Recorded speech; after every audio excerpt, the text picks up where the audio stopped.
So much of things that we need to see about.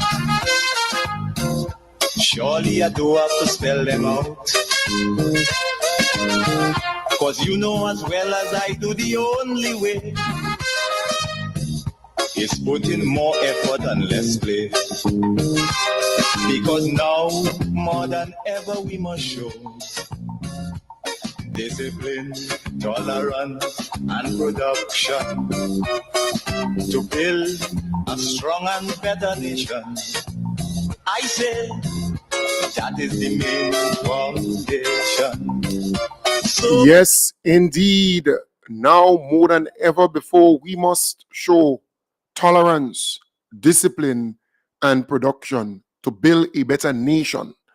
I want to welcome you to the Dynamic Hour.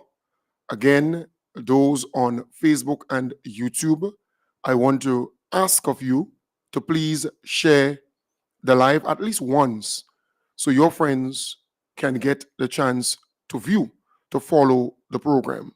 So go ahead and share the live. My name is Kem Jones, and it's an honor for me once again to continue that journey with you where we can learn together, where we can know more as we move to, the next mark and the next mark, or the next target and the next target.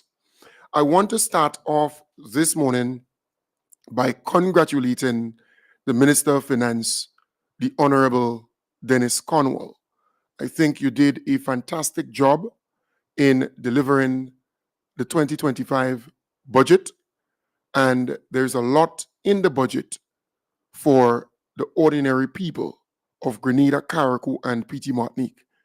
So everybody could kind of point to something in there that would benefit them, benefit their community, benefit their family members, benefit, Grenada, Carriacou, and PT Martinique. I will start off by playing a little piece of that conversation they had on GIS with the experts, right? I would start off with a little piece of that so you can listen to what the experts had to say compared to what the NNP had to say. And you would realize that the NNP will always be negative. They will always be on the condemning side, the criticizing side, nothing uplifting, nothing positive. So you would hear what the experts had to say firstly. I want to play that for you as they summarize their take on the budget. All right? So let me play that first for you, and then I will play what the NNP had to say, because it's important. It's very important to understand the mindset of the NNP. They're all about negativity. Some of the weaknesses, and of course, if there are any missed opportunities that perhaps we maybe can pivot to in the next 6 months or something for 2026. I'll start with Mrs. Robertson, and we'll make our way across the panel. Yeah. Well, just to wrap up again, as we started, my view is very comprehensive. It offers new opportunities at how we look at financing a government's budget. That is pleasant to see, a move away from the conventional financing sources. I don't know that my banker peers might view that positively, but there is opportunity actually for the banks, because here you have the opportunity through your wealth management and brokerage services to support the government's agenda to educate the population about how they can better invest the funds that are sitting in the deposits. We want to see that advancement in the space as well. That is one of our duties, right, as bank, to ensure that you build a financially literate population who understands how to make money work for them. And so I think even with the budget and how they intend to steer away somewhat from conventional financing, there is still a role for the financial sector, the public-private partnerships that present great opportunity as well to involve the banking system and also the private entities. I think we touched really nicely on some of the key risks, the issues we still need to manage. Right. And I think we are all generally clear-sighted on what these are. Again, reflecting on what went into the preparation of the documents and the approach, for example, in terms of looking at your different scenarios, exploring the options before selecting which strategy will work best for Grenada in terms of realizing the budget. I think that was excellent work in terms of the level of contemplation that went in. However, again, it just boils down to effective governance, proper risk management, and staying the course in understanding that these are not normal times. There is much uncertainty, even though for now things look positive, but there could be a change in all that we are experiencing now as stable times, and we must remain cognizant that those external risk factors, they still remain a threat, and we have to ensure that responsibility, the discipline, that it remains. And finally, the issue of capacity to implement, to execute the plans of the government, that is key. And just one final point, as I reflected today, we talk capacity, but I think the whole issue of looking at across the entire government system, whatever performance management systems exist, that is key, because it is not the government to implement. The work of the government is executed through the various ministries and the entire public sector. So again, in terms of looking at the necessary supporting mechanisms as it relates to performance accountability, that is key, in addition to skills and capacity building. Well said. Mr. Duncan. Yes, so thank you very much. I would want to emphasize the positive side, right, where we are building capacity for the future, helping people to help themselves to be more productive, to be more employable, and to close, those deficits that we have in the Grenada economy. The big projects that are going to be transformative, I think they are nicely aligned to the National Sustainable Development Plan, and that should be complemented. The viability of the budget, I think, is well established. Current account surplus, great. Overall deficit, financing is known and almost assured, including, I want to emphasize again, new treasury bills on the regional government securities market. Come by, diversify your holdings. That's a message for the population. And also to emphasize the fact that we must improve our productivity. I think that was coming through from time to time, to Senator Dially's point. My biggest issue, I think it is common across all three of us. I call it differently. I call it execution velocity. Velocity is speed in the right direction. Because you could execute a project poorly and the project could fail. So it's not just execution for its own sake. Proper, well-planned, sequence and resource implementation of your various plans. And that's a big drawback. It's a age-old problem. Has the government done enough to train project managers, train risk managers, right, to do these things? The answer is no. So therefore, the big risk is that the ambitions of the government, to my mind, is outpacing the capacity of the bureaucracy to execute. And there are ways around mitigating that risk. If the government is bold enough to say, this is how I'm going to mitigate that risk. But it is, to me, the single most important risk. And finally, the external shocks and the US. Nature hates vacuums. In fact, nature detests vacuums. So if the US retreat, rest assured, other people will be advancing. And those who wish to advance might be encouraging them to retreat anyway. So you have South-South trading, right? You have China as an emerging, friendly force in the world for, however you might want to interpret that, right? The war in Ukraine will be brought to an end, right? And who knows? Russia might be on the ascendancy and rise again with the help, right, of the friends in the Western world. We don't know. What we have to do is to be sufficiently attentive, sufficiently agile, in making the right moves. The world that we know 5, 10, 15 years ago is not the world that is unfolding before our eyes, and is not the world that we'll see in the next 5 years. But figure out what is going to be, position yourself, make the right friends, make the right moves, and we should be all right. Okay. Mr. Diali, final word is yours. Thank you, sir. I will start with budget. A budget, in the sense of the word, is your best estimation, taking everything into consideration of what you expect and the plans to happen. We must prepare for things not happening according to the budget, and how we deal with that. The government has a responsibility to present this from a legal point of view, and otherwise to spend and to give its aspirations of where they intend to target. I think construction is a good place, and it has a lot of indirect advantages if you could execute. Tourism, because of how tourism is doing well. The one area we didn't touch on tonight was security. At the recent CARICOM Health Conference, security was an area that came up as a significant area apart from education. So this budget addresses those areas, but security is another area that is significant for us, and what is going to happen in crime and maintaining safety of the environment. All right. So that is an area that also needs to be examined. But in the end, I think the government has done a good job in targeting the areas that need to be targeted. As Richard said, we need to pay attention to the risks, the external shocks, what is going to happen, the ability to execute, capacities, and all the things we discussed here this evening.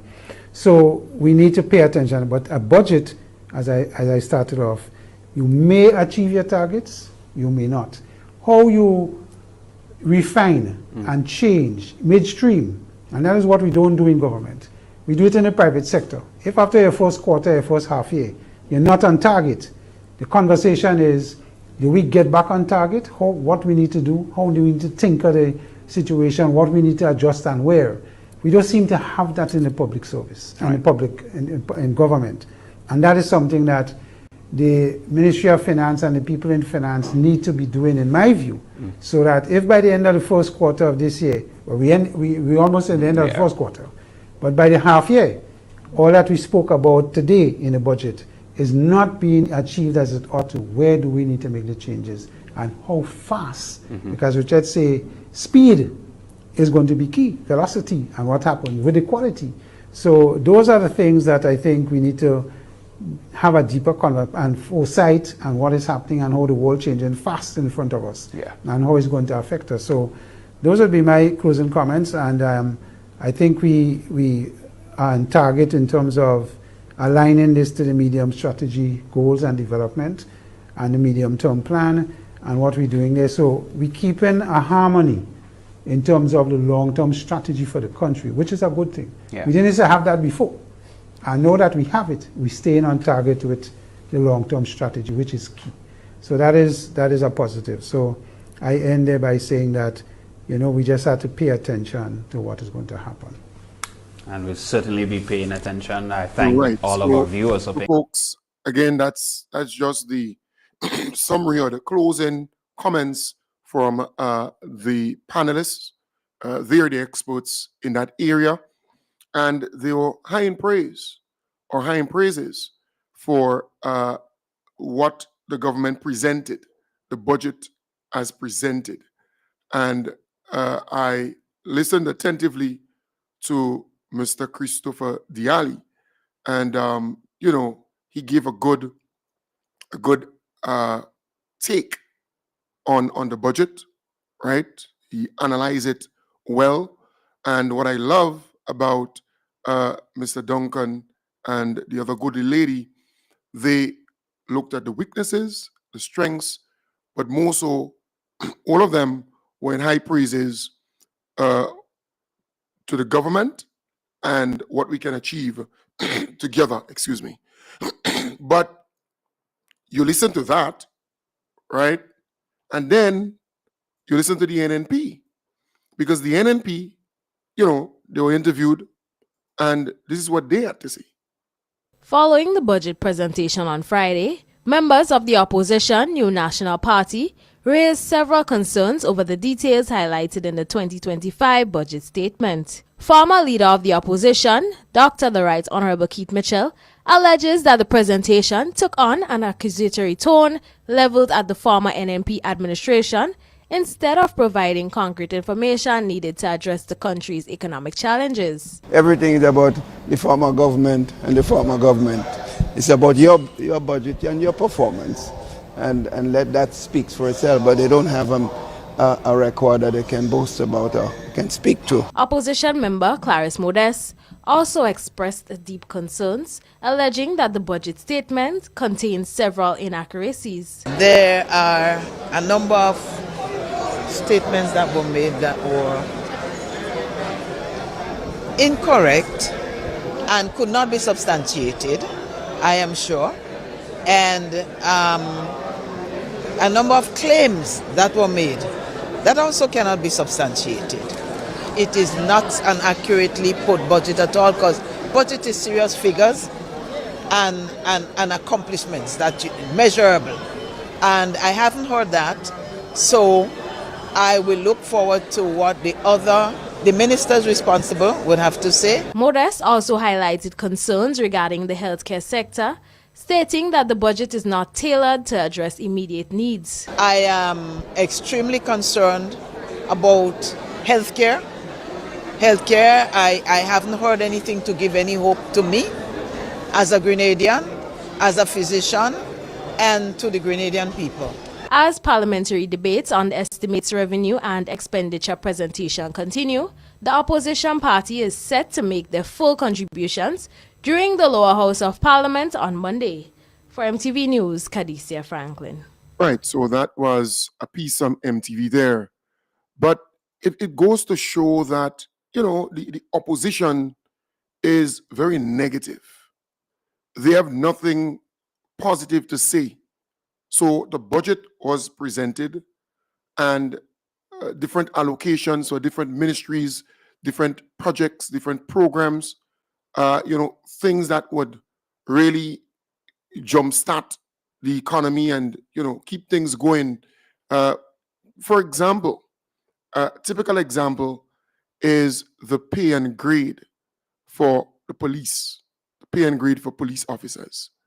And at least they could have highlighted that as a positive, as a good thing.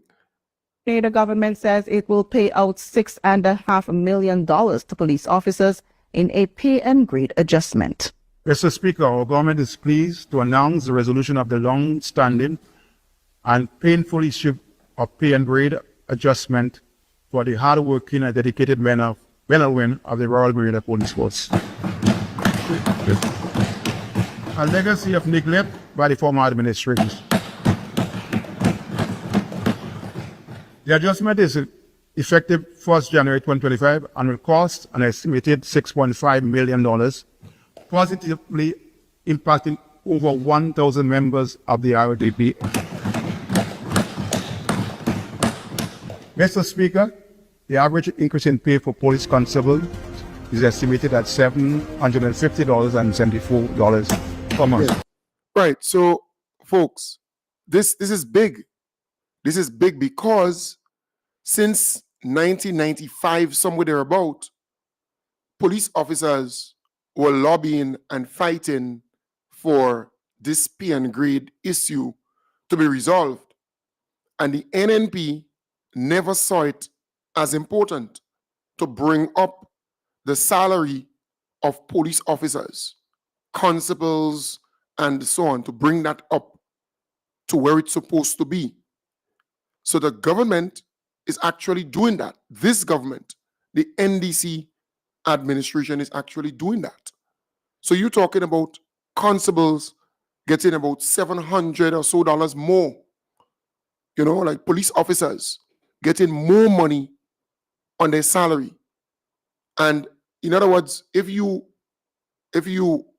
as a young person interested in being a police officer, but when you look at the salary that a police officer getting versus, let's say, a nurse versus a teacher versus some other person within the public service, then you might say, I'm not interested in that.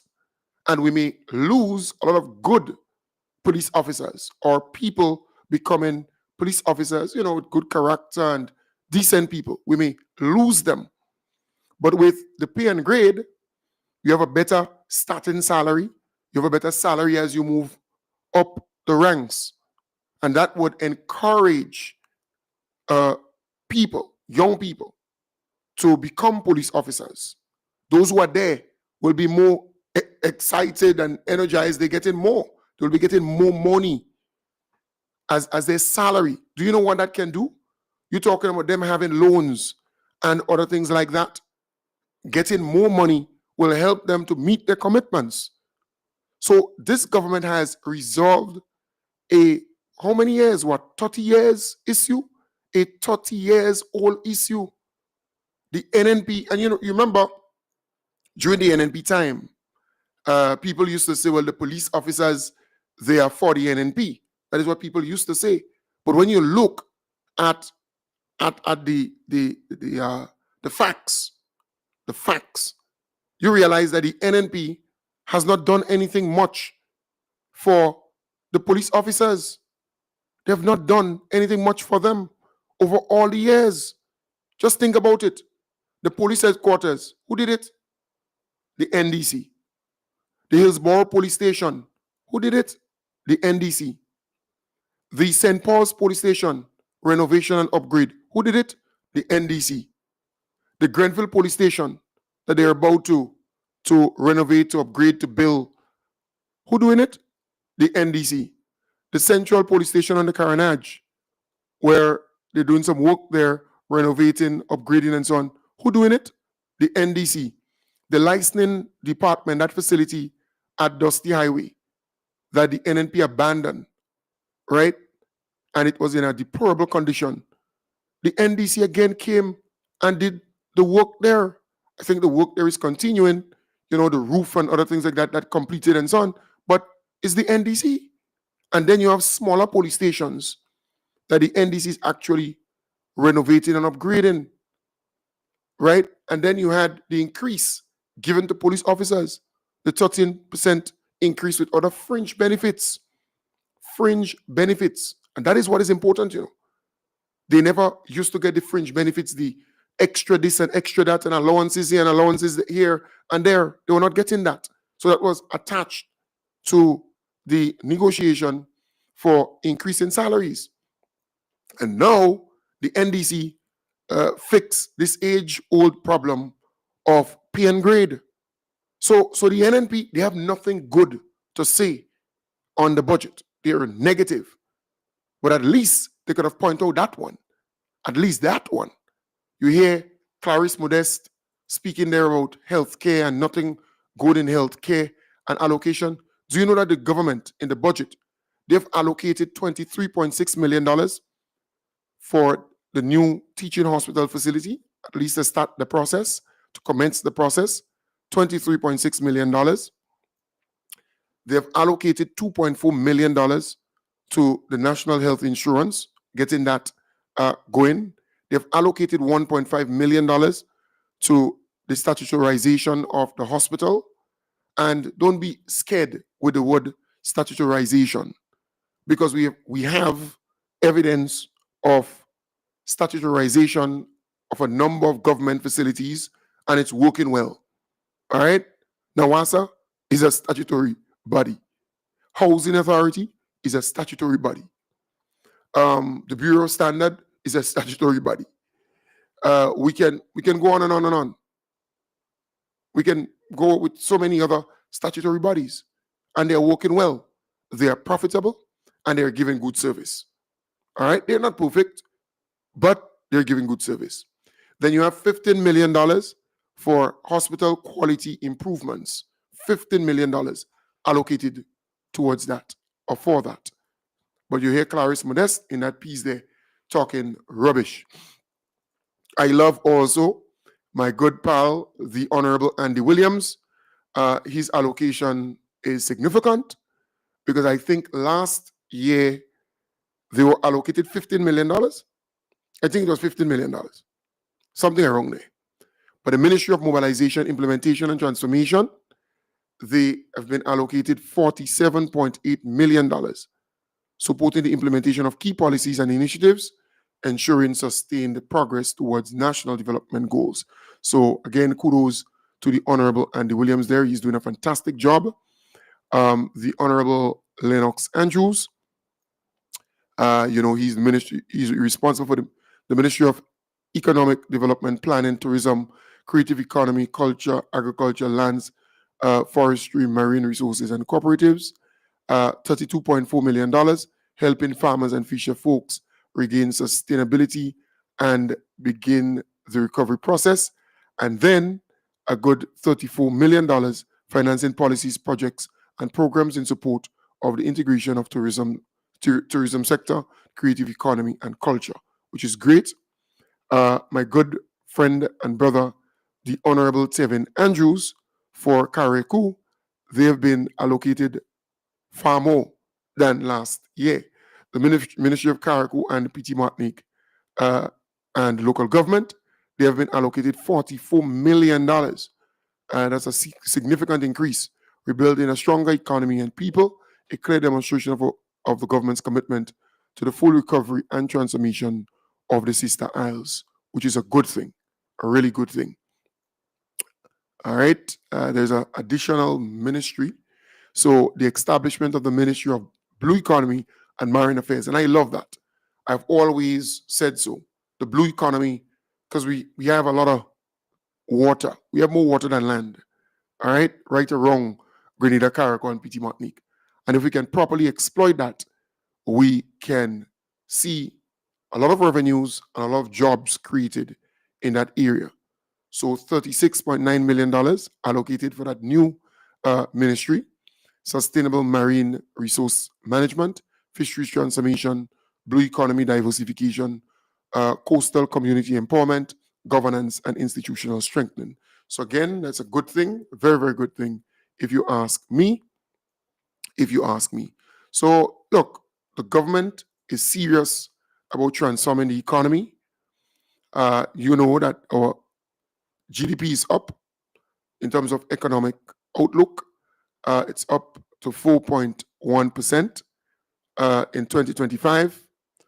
Hurricane Beryl recovery in terms of spending, over $100 million spent on rebuilding Carriacou and PT Martinique, over $100 million spent on rebuilding Carriacou and PT Martinique.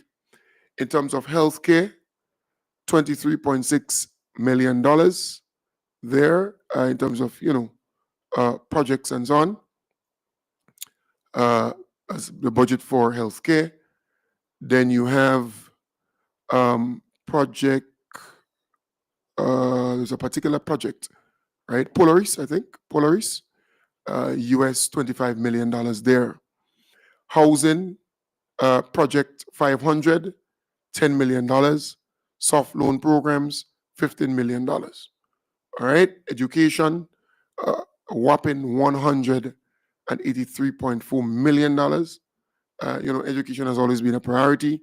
The hot meal program, US $5 million. The free tuition policy, US $1.5 million. All right, so the government is on track. And look, I am no expert, but I can tell you there is a lot for youth and sports, a lot for education, a lot for health, a lot for tourism, a lot for agriculture, right? A lot for the blue economy. So I'm saying you have to listen in from today to the actual debate, right? To get to know more about the different allocations, the different ministries, the different projects that will be undertaken for 2025, all right? Which is a good thing, a really good thing. The regularization of public officers, making them permanent. The government is serious about that. And the minister spoke about it in the budget. Almost 5,000 people working in the public service in Grenada will be regularized by the end of the year, the government has announced. as it moves to make good on a campaign promise 2.5 years ago. In making the announcement during a budget presentation on Friday, Finance Minister Dennis Cornwall said 1,262 workers will be regularized by the end of the first quarter of the year. Phase 2, which targets approximately 1,262 workers holding PSC contracts, government regular contracts, ministries letter, and daily paid instruments, is being processed. Most of the rest of the workers will get regularized by December. Phase 3, which targets some 3,316 workers holding contracts for service and a managed training to consider for regularization by December 2025, is on schedule. A total of $22.7 million is budgeted to cover the additional costs of the regularization exercise. Right. And folks, you have to understand with regularization, it comes with a cost. It comes with a cost because remember, they will be placed in a scale, right? So they will be given permanency in that particular area. So they have to get more money as a salary. So once you are regularized, once you are made permanent, then you're getting more money, more salary, your salary itself, because all now you're temporary. So that is important, very, very important. So the government is moving swiftly with regularizing public officers. So 1,000 something will be regularized by the first quarter, and then by December, another 3,000 something, between 2,500 and 3,000 something people or workers within the public service, they will be regularized. So they'll be given a letter appointing them and confirming them. Appointing them and confirming them. So they can go to the bank with that, they can go to the credit union with that. They're permanent. And that is a good thing because the NDC administration already dealt with the pension issue. So remember, the government said, once we deal with the pension issue for unestablished workers, then we can move to regularize those in that category. So the government is moving speedily to do that. All right. And that is why I always say the union should not be led by people who are antagonistic, who are militant at this point in time. You don't need that. What you need union leaders who can work side by side with the government to get good stuff, to get good things for the workers. Because the government is a friendly government to workers. The government is not your enemy. You're not dealing with the NNP. During the NNP time, it was always protest, always industrial action, and always this back and forth and tense industrial climate, right, under NNP. So you needed militancy. You needed leaders who were militant to take on the NNP. But now you have the NDC, who is a friendly government to workers, who wants good for workers. You need to have a person there in the different unions who can work along with the government, who can sit with the government and come up with ways and means of improving the condition for workers and, making life better for them. That is what you need. No, not militancy and arrogance and, and sweet talkers and so on. No. Nope.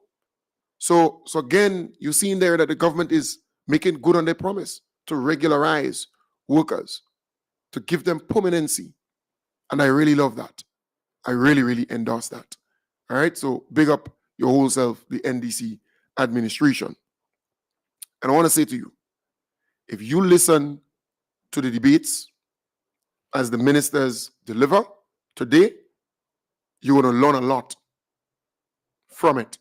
Because you see, the Minister of Finance broadly outlined the allocations, all right? The revenue, the expenditure. The revenue, what they intend to take in, and the expenditure, what they intend to spend for 2025. So all the allocations and so on.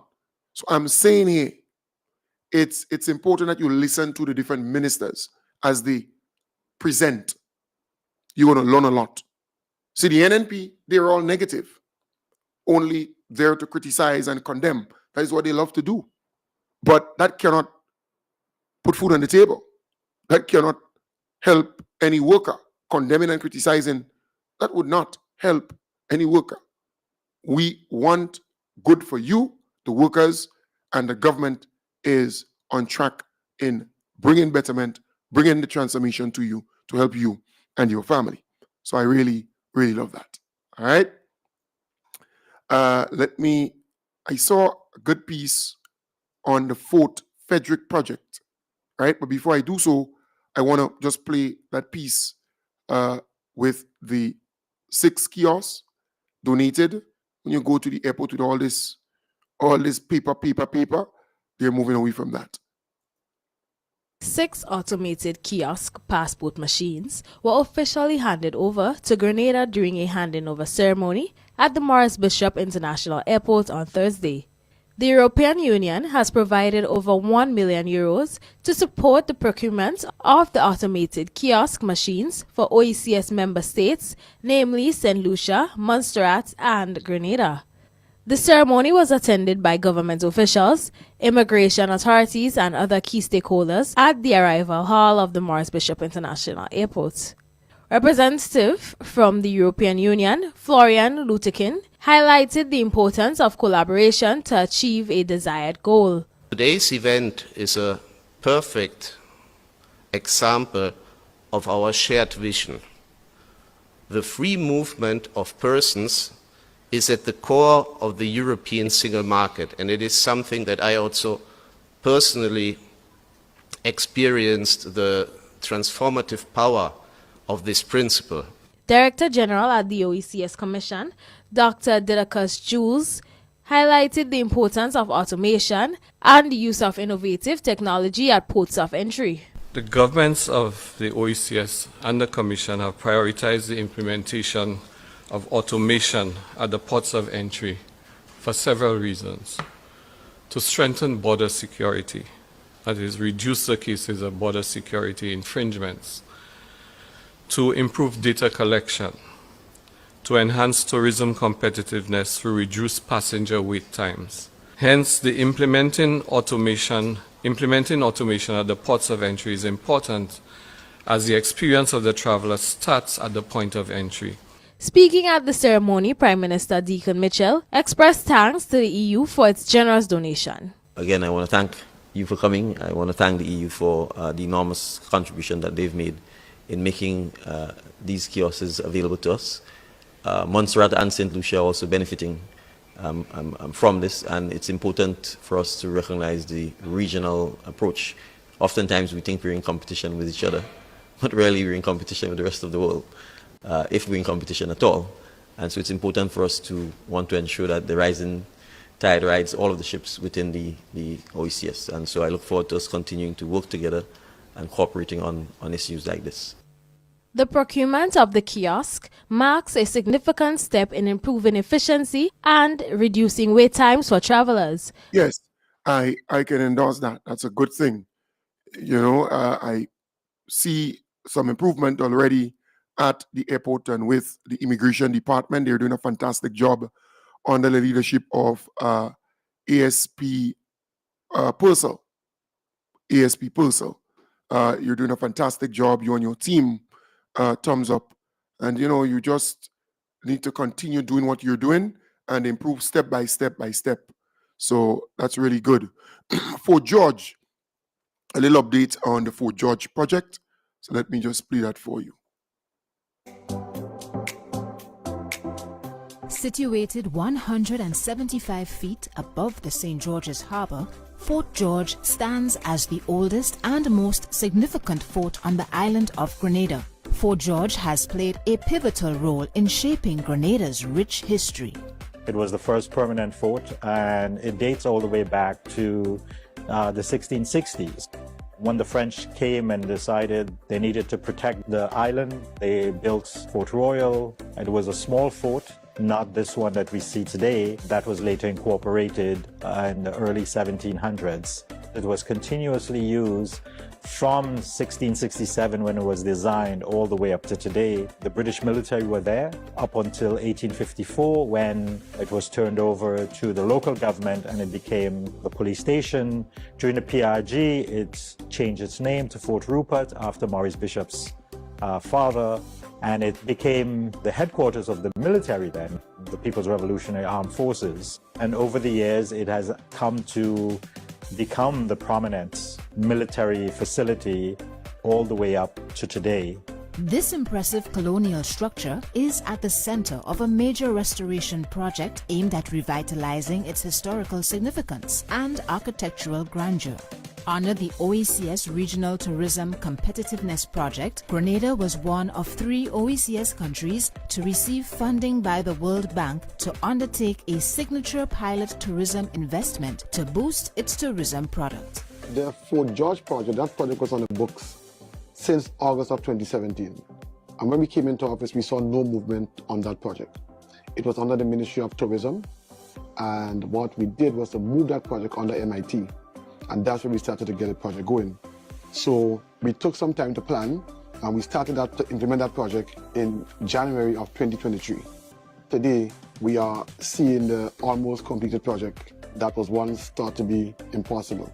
And we did our best in order to get the right people from outside who were very skilled in the restoration process, because part of this project is to ensure that we do the improvements, but we still keep the heritage and the traditional look of the fort. The whole concept of restoration and refurbishment is to restore the fort on exactly how it looked 300 years ago when it was built.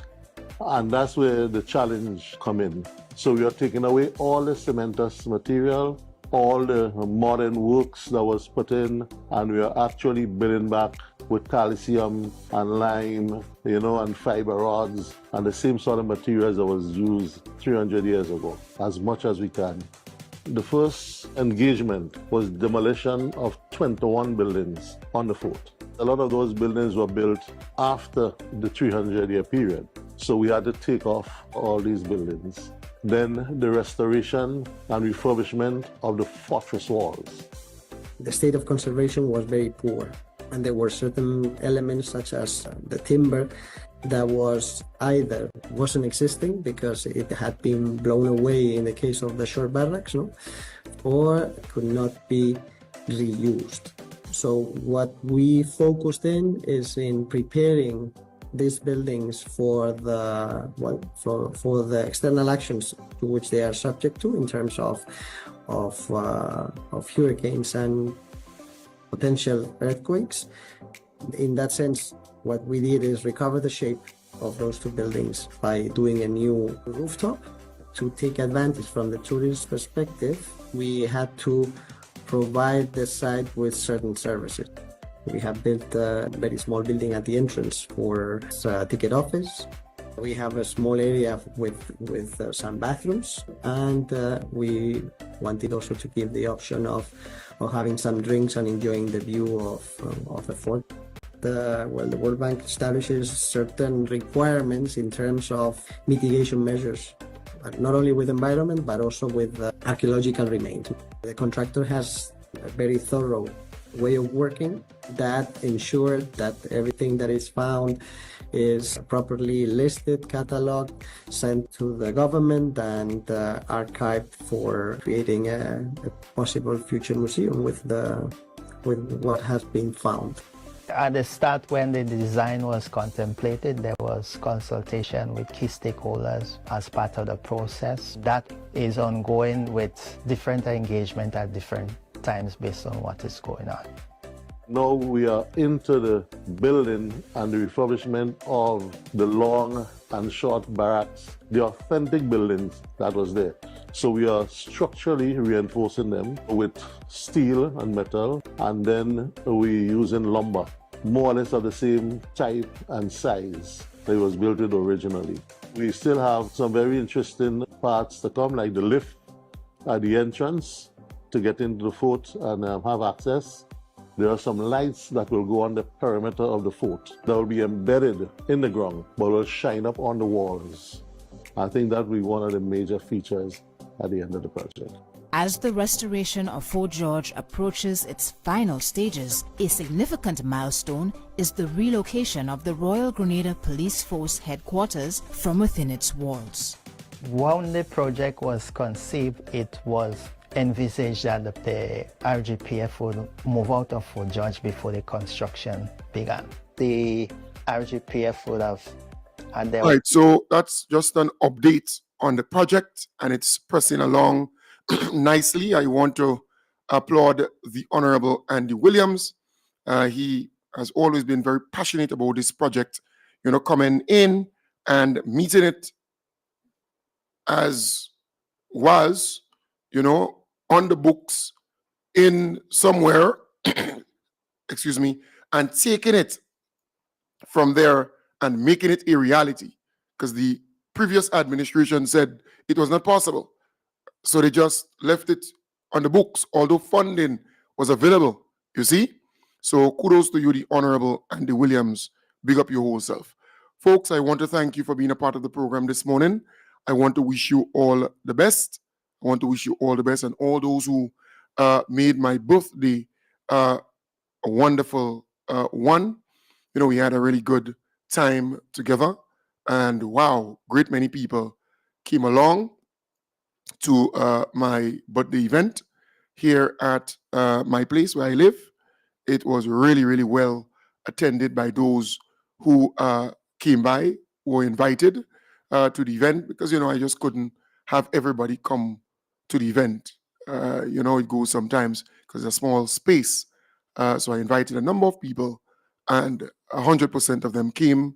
It was nice to see, police officers. It was nice to see PSCs. It was nice to see, bank managers. It was nice to see ministers. It was nice to see, the folks out there, public officers, ordinary people, simple people, ordinary people who support what I do, who have always been there, thick and thin, who could make it. Those from the diaspora who came down, a number of them came down who could have, made it to my birthday event. This was really, really, really good. I can tell you, I never expected so many people to attend, because I had the list of who I invited. So 100% of the people who I invited came. They were actually here. Solid, the band played nicely, and Lyndon Victor, the saxophonist, did a wonderful job, my brother. So I had a wonderful time celebrating my birthday at my place. All right. So I want to thank those who came by and those who wished me well on my birthday itself. I want to thank you very much. All right. For those who couldn't make it but still wish me well, wish me happy birthday, thank you very much. It was a wonderful, wonderful one indeed. So thumbs up and thank you very much. So folks, I want to wish you all the best. Have a wonderful day and take time to listen to budget debate from today. All right. So today, tomorrow, and so on. Take time to listen to the budget debate. Take good care and bye for now. I'll be back with you tonight, starting from 8 in the p.m.